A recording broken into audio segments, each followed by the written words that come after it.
चॅनलवरती आपल्या सर्वांचं स्वागत। आपण पाहत आहात बिग टीव्ही मराठी। मी तृप्ती कदम। पाहूया आजच्या ठळक घडामोडी। 2026 शेगाव जिल्हा परिषद, शेगाव पंचायत समिती, कोसारी पंचायत समिती या तिन्ही उमेदवारांच्या प्रचार निमित्त आयोजित आजच्या ह्या सभेसाठी उपस्थित असलेले आपल्या तालुक्याचे माजी आणि भावी आमदार माननीय विक्रमदादा सावंत, या ठिकाणी मंचावर उपस्थित असलेले उमेदवार व सर्व मान्यवर प्रत्येकाची नावं घेण्यात वेळ घालवत नाही। या ठिकाणी शेगाव व आसपासच्या पंचकृषीतून या ठिकाणी उपस्थित असलेले सर्व गावातले पदाधिकारी, ग्रामपंचायत सोसायटीचे सर्व सदस्य, संचालक, या परिसरातील सर्व मतदार बंधू भगिनी मित्र,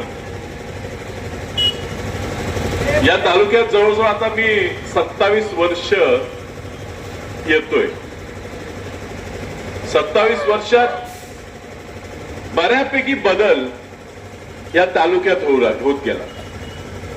प्रत्येक दादा खासदार झाले, मंत्री होते, त्यावेळेला प्रत्येक दादांनी दिल्लीत या म्हैसाळ प्रकल्पासाठी पैसे दिले पाहिजेत, निधी दिला पाहिजे म्हणून भांडण काढलं आणि सोनिया गांधींनी त्यांचं ऐकून 1000 कोटी रुपयाचा निधी हा या म्हैसाळ प्रकल्पाला दिला। त्यानंतर या ठिकाणी तुम्हा आम्हाला सगळ्यांना जत तालुक्यात पाणी आलं। भाजपवाले तुम्हाला सांगणार की आम्ही सत्तेत आलो, आम्ही पाणी दिलं, तर पूर्ण खोट आहे। पेपरच्या तारखा कात्रणं काढून तुम्हाला ठेवून दाखवतो की 2013 साली गिरणाच्या तलावात पाण्याचं पूजन, म्हैसाळचं पाणी 2013ला त्या ठिकाणी आलं होतं। त्या ठिकाणी वाटपाचं काम फक्त राहिलं होतं, पण तालुक्यात पाणी प्रत्येक दादांनी त्यावेळेला आणलं। मग आता पाणी आलं, शेती वाढू लागली, ऊस वाढला। तुमच्या परिसरात कुंभारे, कोसारे बऱ्यापैकी ऊस आमच्या कारखान्याला देखील जातो। पण एक चांगली गोष्ट बदलते हे समाधान आहे, पण काही गोष्टी चुकीच्या बदला लागले, त्याबद्दल मनात खपते। यापूर्वी जत तालुक्यात जाताना तुमची जात कुठली, तुमचा धर्म कुठला, हे आम्हाला कधी विचारायची गरज पडत नव्हती। सगळे आपण एका तालुक्याचे, कधी भेदभाव होत नव्हता। हाच हा तालुका आहे जिथं मिरजेतून तुमच्याकडे काँग्रेस पक्षाने आरपीआयशी युती केली आणि मला वाटतं 90 साली ना विवेक कांबळेंना या ठिकाणी उभं केलं। काँग्रेसचा तालुका होता, प्रत्येक वेळी काँग्रेसला या ठिकाणी मतदान मिळत होतं। वसंतदादांच्या माध्यमातून एवढी मोठी मोठी तळं बांधली होती, लोकांना प्रेम होतं। पण 90ला ज्यावेळी आम्ही बाहेरनं उमेदवार घेतलं तर आम्हाला उपरा उमेदवार नको म्हणून उमाजीराव सरंडेकर काकांना अपक्ष ह्या तालुक्याने निवडून दिलं। त्यांची जात बघून नाही, आपल्या मातीचा सुपुत्र आहे म्हणून तुम्ही निवडून दिलं। आज आपण बाहेरचा, इथला तिथला कुठला येतो, आता आपण एकामेकाची जात बघू लागलो। या शेगावचं तुम्हाला उदाहरण देतो, म्हणजे मी यायचो 15-20 वर्षापूर्वी म्हणून।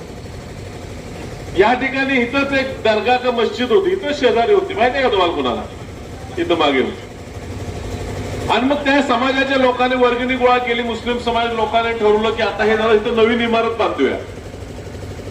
आणि नवीन इमारत बांधायला खड्डा खोदू लागल्यावर आतमध्ये महादेवाचं पिंड असं काहीतरी आत सापडलं।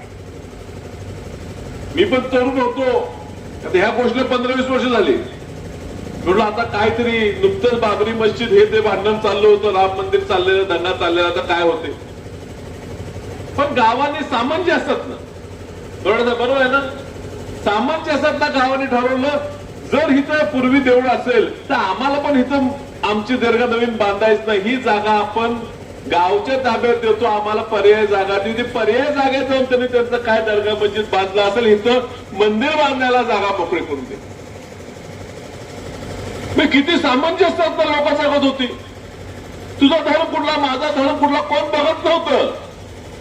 आज आपल्या तालुक्यात प्रत्येक जण सुखात नाहीत, तुमच्या दुःखात नाहीत। सांगोलकर आज पक्षाच्या मदतीसाठी धावून आले। कुणाला तरी आमिष आलं, कुणाला तरी पाकिट आलं म्हणून पार्टी सोडून पळाला. पोराचं लग्न आहे म्हणतो, आधी लग्न कोणण्याचं, आधी जिल्हा परिषद पार पडायची, मग पोराचं लग्न करू. भाजपकडनं भरपूर पैसे येणार आहेत. आम्ही एवढंच सांगतो, लग्नाला जेवायला जेवण देतो, तेवढ्यावरच मतं मागणार आहे. आमची काय लय परिस्थिती हाय, दुकान बिघड आता कुठे सेटल झाले, लय खर्च करायला लावणार नाही. पण आता पैशासाठी आपलं मत विकू नका. या भाजपला कुठेतरी चपराक दिली पाहिजे. महिलांची फसवणूक केली, शेतकऱ्यांची फसवणूक केली. निवडणुकीच्या विधानसभेच्या आधी काय सांगितलं, सगळ्यांची कर्ज माफ करू. झाल्यावर मुख्यमंत्री म्हणतात, मी कुठे बोललो, अजितदादा बोलले होते. अजितदादा म्हटले थांबा, जून पर्यंत थांबा, जून 26 पर्यंत थांबा म्हटले. दादा जून 26 पर्यंत थांबा, करतो. आता दादाच गेले, आता कुणाला मागायचं 26 ला पैसे. पण दादांच्या सुद्धा अजितदादाच्या लक्षात आलं होतं की आपण जाऊन चूक केली, म्हणून दोन्ही पक्ष एकत्र येऊन भाजपच्या विरोधात लढा या महापालिका निवडणुकीपासून त्यांनी चालू केला होता.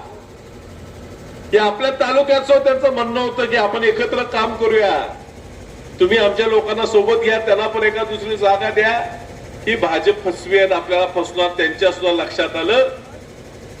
तेवढ्या दुर्दैवानं काळाने झडप मारली आणि आपल्यातनं अजितदादा निवडून गेले.